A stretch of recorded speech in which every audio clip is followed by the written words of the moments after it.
Hello, everybody. I think over yesterday and today, you've all heard a little bit about MARLISCO. What I'm here to present is one part of the project that had to do with recording and evaluating best practices for reducing marine litter. I have a few slides on MARLISCO that I'll go through very quickly because we're pressed for time.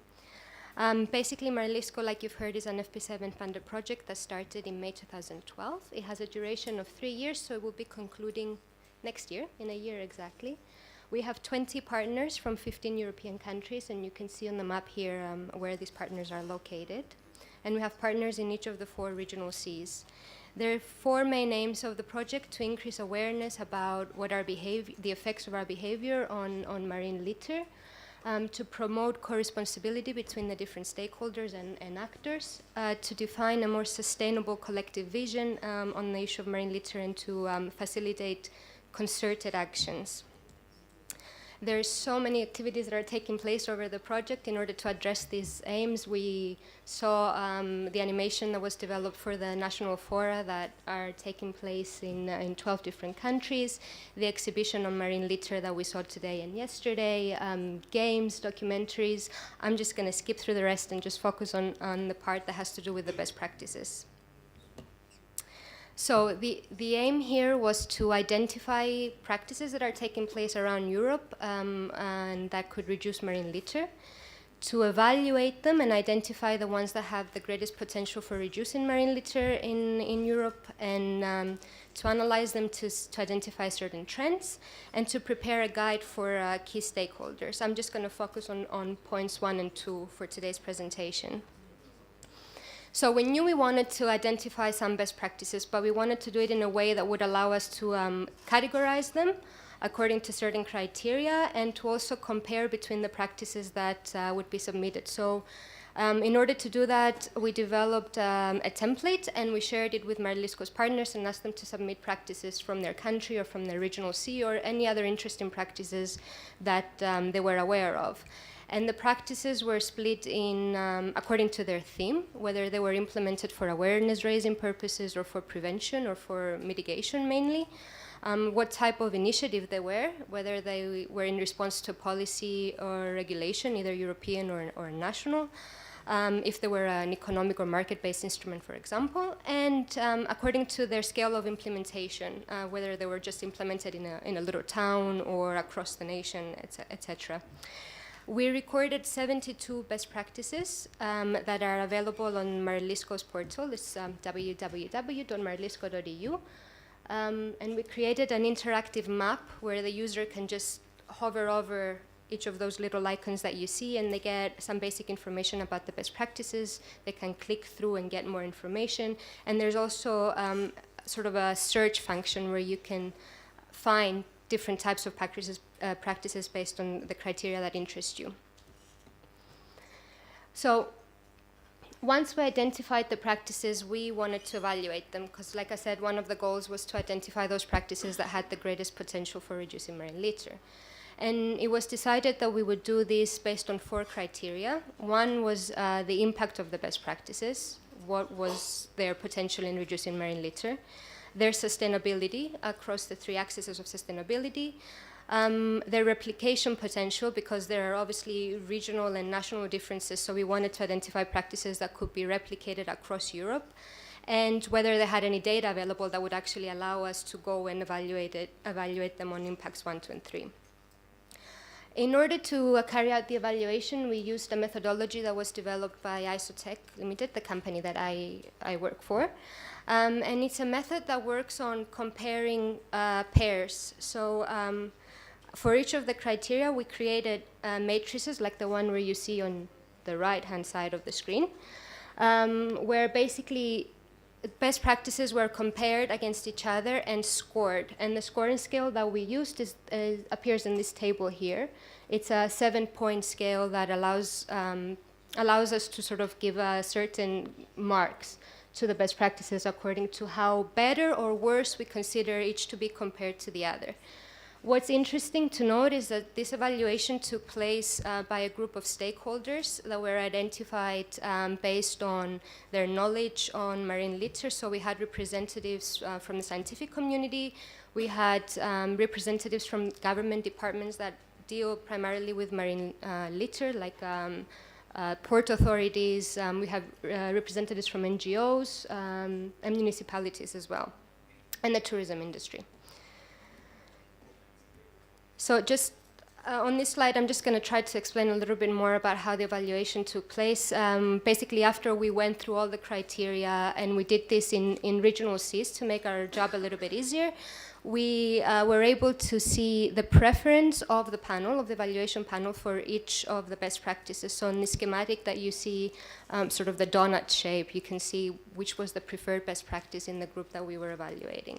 So after going through all the groups, we were able to identify those best practices that really scored highest. And we ended up with a list of 11 best practices that we considered most suitable for implementation across Europe. I'm not going to go through all of them because we don't have enough time, but I have some examples just to show you what sort of practices we recorded. So like I said, one of the categories of practices was this economic and market-based instrument. And one very interesting example that came to us was the Responsible Snack Bars project that's being implemented in Spain. And this started by the Biodiversity Foundation of the Ministry of Environment in Spain, where they created a decalogue of good environmental practices for beach snack bars. And I understand there are many of them in Spain. And basically, it's a voluntary scheme. You can sign up if you own a beach snack bar, and you sign a pledge where you say, okay, I'm going to do these practices that range from separating and recycling litter to educating the guests on the beach, to hiring and buying local products and stuff, etc. And in order to promote this scheme, the ministry also initiated an award scheme where they awarded the 6 most responsible snack bars every year. It was a great success, with 526 snack bars signing up in the first year. And they are initiating, actually, the second edition started in June last year. Another sort of economic-based instrument that had to do specifically with plastic bags, with plastic waste, is the plastic bag levy in Ireland. We heard about that this morning, and as I understand, you're going to hear about that tomorrow as well. So maybe I'll just go through this very, very quickly. It was initiated in 2002 by the Irish government, and they started charging for the use of plastic bags, and they charged 15 cents per plastic bag. It had great effects, a 90% reduction in plastic bag use, but also a change in behavior, as we heard this morning, where people actually recognize that now plastic bags have a value. It's not just waste, which is a major message to pass through, I think, that waste has a value. Of course, we had Fishing for Litter initiatives that were recorded in the Marlisco best practices. And this example comes from Germany, but as I understand, there are many more in Scotland and in the Netherlands as well, where fishermen who voluntarily participate in the project are given big bags that they put on their boats. And they just, any litter that's collected, they put it in the bags and take it out to the port. And in participating ports, the disposal of this waste is free of charge. So they really have no reason to not take the litter out to the shore. In this specific example, up to when it was submitted, so a few months ago, 8 harbors were participating with 60 fishermen, and there are plans to expand it even further. The Fishing for Litter initiative, the type of litter that it collects obviously depends on the fishing gear that's used, but in this specific example, it was mostly sea bottom contact fishing gear, so it was seabed litter that was collected. And this is a different example of, let's say, Fishing for Litter that comes from Turkey, and it has to do with floating litter. And it's different not only because of the type of litter that it targets, but also because of how it was implemented. In this case, it was 4 municipalities that initiated the scheme, and they were actually hiring and paying someone to go out almost every day and collect the litter. And they did this for 2 reasons. One was because of the environmental impacts, but 2, because of tourism. It's very important in those areas for those municipalities, and they understand that any floating litter negatively affects it, so they wanted to address the problem. But they're quite happy, even if it comes at a cost, because obviously it's compensated. We had several practices that had to do with addressing waste from the shipping industry and from boats.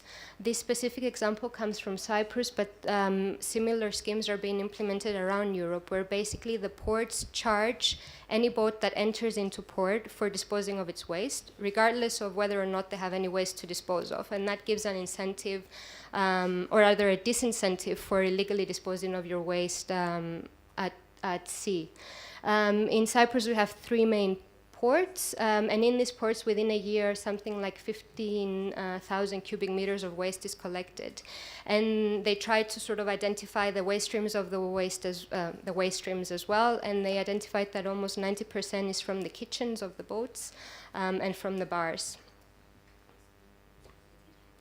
And the final example, and this is here because of 2 reasons. One, because it matches sort of the theme behind Marlisco, which is promoting co-responsibility and social co-responsibility specifically. And 2, because it deals with a sort of an unusual type of litter, but one that's found very, very common, at least on the shores of Cyprus that I know of from recent studies.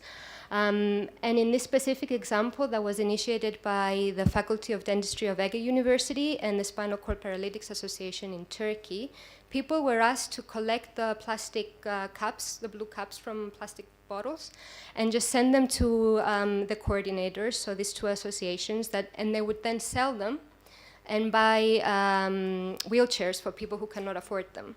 So in doing so, they obviously removed a very important marine litter item from the beach, but also passed the message again that, you know, waste has a value. It's not just waste, something that you throw away.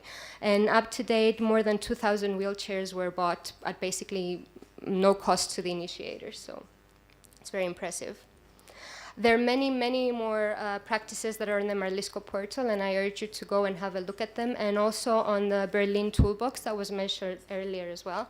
So just have a look at those to get an idea of what's happening across Europe. And in order to close, I just wanted to sort of mention a couple of things that we noticed when analyzing and evaluating these best practices. That a combination of initiatives is necessary. I think this was also mentioned this morning, but it cannot be stressed enough. You cannot just have policy implementation. You need some incentives, and you need some campaigns and awareness raising. And you need to involve the main stakeholders early on in the process. If you're dealing with fishing waste, that you need to involve the fishermen in making the decisions on how to implement a project, for example. A wide range of stakeholders, and that prevention is what we should be aiming at. And then in order to reach that, we need some mitigation and awareness raising as well. There's one last there. Just something that we noticed when we were going through the best practices is that we have this sort of new social responsibility and corporate social responsibility practices coming up, and they're very, very popular with people because it allows them to really do their bit for something that they believe in, and so indirectly or directly even affecting the issue of marine litter. These are just the contact information. Like us on Facebook, please. And that's it. Thank you very much.